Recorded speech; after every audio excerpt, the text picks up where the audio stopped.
Good morning सब केमन आछो आशा करी सबाई भालोई आछो और आमिओ मोटामुटी आछि चलছে बेश। तो एसेছিলাম आगे भिडियोते देखेছো तोमरा मायेर शरीर खाराप छिलो हठात् करे आशा ए बाड़ीते।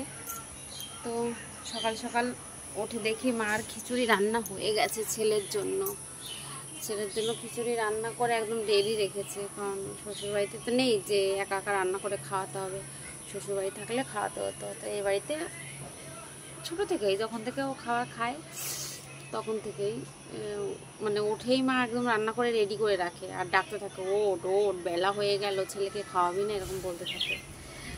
তো যাই হোক এখন 8:30 বাজে, তো ওকে খাইয়ে দিলাম, দেখলাম খাবার রেডি। তো দেরি করে লাভ নেই, সকাল সকাল অবশ্য একটু ঘুম থেকে উঠে একটু খেলাধুলা করার পর ওর খিদেটা পায় এই যে।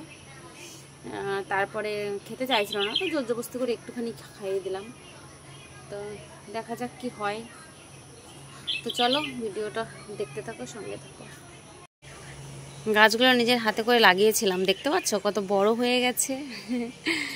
আমি বেশ ভাবি যে এই গাছগুলো যখন অনেক মোটা মোটা হবে তখন আমার অনেক টাকা হবে। ওই বাড়িতেও লাগিয়েছি কিন্তু তেমনটা হয় না, কীরকম যেন একটা হয়ে যায়। আর এই বাড়িগুলো বেশ সুন্দর হয়েছে।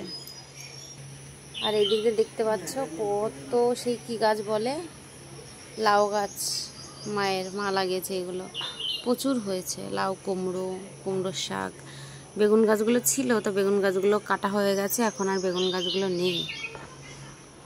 আম গাছটা এবার আর বেশি আম ধরেনি, অল্পই ধরেছিল। তো যাই হোক খাওয়া হয়ে গেছে, আমাদের বাড়িতে নিয়ে গেছিলো মা সেদিন কটা, তো 2-3 দিন যাবৎ খেলাম।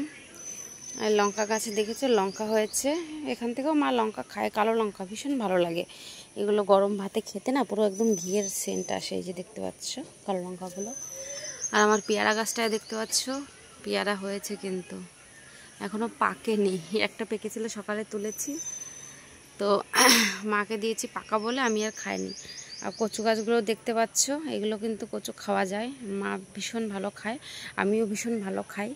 তো এখন ছোট আছে, সব বড়গুলো খাওয়া হয়ে গেছে। বাবা বেগুন গাছে বেগুন হয়েছে 2-3টে করে। এই একটা বেগুন গাছই ভালো মতো আছে, তাছাড়া সব নষ্ট হয়ে গেছে।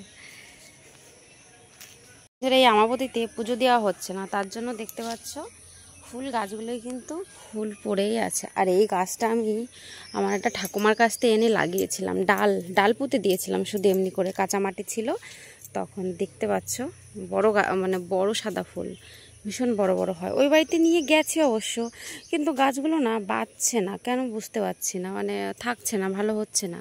আর এই বাড়িটা একদম লাগানোর সাথে সাথে কত সুন্দর হয়েছে দেখতে পাচ্ছ। তো ফুলগুলো সব কিন্তু পড়েই আছে। আর এই যে জবা গাছটা, এটাও কিন্তু ডাল এনে লাগিয়েছিলাম, এটাও সুন্দর হয়েছে, পঞ্চজবা, কত ফুল হয়েছে দেখতেই পাচ্ছ এই যে এদিকে। তো পুজো টুজো দেওয়া নেই বলে। আর এই যে আমাদের কিন্তু বাড়ির রাস্তা, এই যে মেন, ওই সামনে গেলে মেন পাকা রাস্তা। আর এটা হলো আমার ঘর, আমার যেখান থেকে কেউ আমাকে বলবে না যে তুই বাইরে যা, বেরিয়ে যা, তবু কিন্তু মা বলে মাঝে মাঝে যে তুই আর আমার কাছে আসিস না। ভীষণ কষ্ট করে বাড়িটা বানিয়েছি জানো তো, প্রচুর। সেটা তোমাদের পরে একদিন কখনো বলবো যে আমার এই ঘরটা বাড়িটা বানানোর কি কাহিনী। তো যাই হোক দেখতে পাচ্ছ লেংটু ঘুরে বেড়াচ্ছে। আর এদিকটা সিঁড়ি রেখেছি এই যে। আর এখানটা আমি ভেবেছিলাম রান্নাঘর করব, নিচে একটু মাটিটা ডিপ করে দিয়ে এখানে রান্নাঘরটা হবে। তো প্রচুর জিনিসপত্র এই যে সব নোংরা ফোংরা হয়ে আছে। মার একটা ছোটো উনুন রাখা আছে, এনে কিন্তু বিড়ি বাঁধা বন্ধ দেয়নি, জ্বর গায়ে নিয়েও বিড়ি বাঁধছে বসে বসে। রাত জ্বরাই ছিল, এখনো তো গা গরম, এখনো গা ভালোই গরম আছে। ওষুধ খাইছো? হ্যাঁ তুমি একটু ঘুমাও, আমার ভালো করে, না ঘুমানোর জন্য শরীর ঠিক হচ্ছে না, বসে বসে ঝিমে আসছে। দাও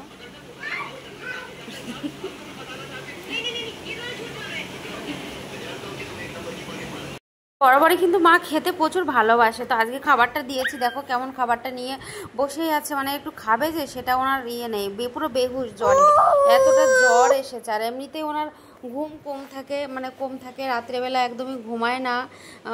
সবসময় মানে মাঝে মাঝে দেখি রাত্রে ওই 2-3টের সময় উঠে বিড়ি বাঁধতে বসে গেছে। মাঝে মাঝে রাত্রে আমাকে ফোনও করে বাড়ি থাকলে। তো চলো নিজেরা খেলাম, খাওয়ার পরে দেখি মা হাতে করে নিয়ে বসেই আছে। উনি কিন্তু ঘুমিয়েই খাচ্ছে, চোখ দুটো কিন্তু ওনার বন্ধই আছে। তো আমি ভাবলাম আমি একটু খাইয়ে দিই, কারণ ছোটোবেলায় আমরা যখন আমার যখন জ্বর হতো আমার মনে আছে, একটু মনে আছে যে আমার মা আমার জন্য কতটা করতো। মা ছোটোবেলায় আমাকে সেই দুধ বিস্কিট খাইয়ে দিত, জানো তো। আমি বরাবর দুধ বিস্কিট খেতে খুব ভালো লাগে। তো দুধ বিস্কুট খাইয়ে দিত জ্বর ঠর হলে। তো সেইগুলো মনে করছি আজকে মনে পড়ছে প্রচুর, যে এরকম একটা দিনে আমাদের মা বাবারা ছোট্টবেলায় আমি বা আমাদের ভাই দাদাদের কত যত্ন করে মানুষ করেছে। আর সেই মাটা আজকে মানে 2-3 দিন ধরে জ্বর হয়ে পড়ে আছে। আমি 3 দিন পরে এসে দেখি 3 দিন আমার মা না ভাত খায়নি, একটু রুটি বানিয়েছে খেয়েছে। তো জ্বর হয়েছিল 2-3 দিন ধরে রুটি খেয়েছে, ভাত রান্না করতেও পারেনি, খেতেও পারেনি। আমিও ভাবছিলাম আসবো না, বাড়িতে শাশুড়ি মায়ের একটু শরীর খারাপ। তো এখন একটু উনি ভালোই আছে, আর যেহেতু ননদ আছে কিছু কি করে দেবে, একটু হাতে হাতে করে দিলেও দিতে পারে। আমি থাকলে না করলেও কি, একা মা থাকলে তখন ঠিকই করে দেবে। তো তার জন্য আবার এসে, আর এখানে কিন্তু মা আমাকে না হাতে কামড়ে দিয়েছে, মানে এত ব্যথা করছিল, খুব যন্ত্রণা করছিল। তো ভাবলাম আমরা যখন ছোট ছিলাম আমরাও কিন্তু মার হাতে এরকম করে কামড়ে দিয়েছি, তবু কিন্তু মাটা সহ্য করেছে।